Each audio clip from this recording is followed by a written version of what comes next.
Are invertebrates alive biblically? You mean like prawns and crabs and shellfish and things like that? I would. That's what I assume you mean there. Yeah, insects, locusts, Worms. cockroaches. Joe, you got any comments? You find enough fossils of them? You do. I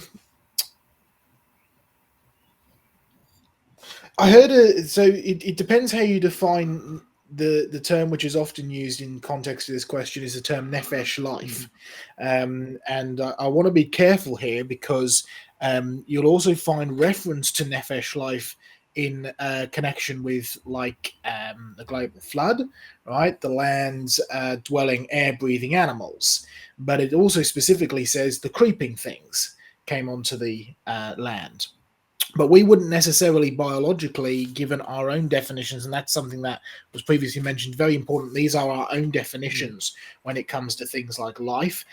For instance, we've defined fungus as something different from a plant, but biblically it is a plant, right? But you've got to be careful because we've defined insects as things that don't have nostrils. Right, they breathe through sphericals in their legs some of the times, or through the abdomen of their body.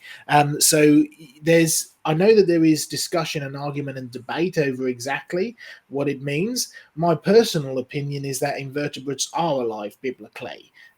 Your comment, any thoughts from you, John? Sure. Just on the way that they behave and interact. Yeah. When you look at from Adam through to Noah, vegetarianism, the rule that God gave Adam was that all the plants. Now, the plant is easy to define. They grew in the ground, they grew up. Now, I'm sure Noah never thought of going to the fish and chip shop because it probably didn't even exist. It's after the flood where God gives a definition of things that move, right? I give you permission to eat all the things that move, just as I gave you permission to eat the plants. Now, I don't have to chase oranges on the tree to catch them and lasso a peach. I don't have to do any of that, right? It's going to sit there and just give up the fight. But if I want to eat a crab, I'm a fisherman. I got to catch the things, right? So they do move. So given even that bit of a thing, even the amoeboid creatures are at the visible movement level.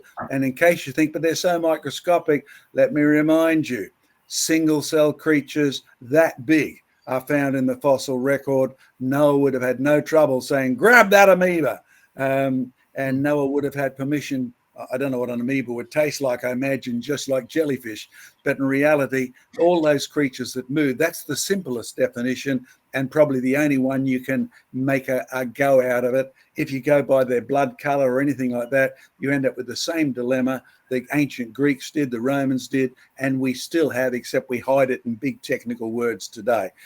So again, don't eat the blood, no matter what creature it is. That's the key point. And remember, Christ died and he shed his blood for you. That's the whole point of the scriptures there.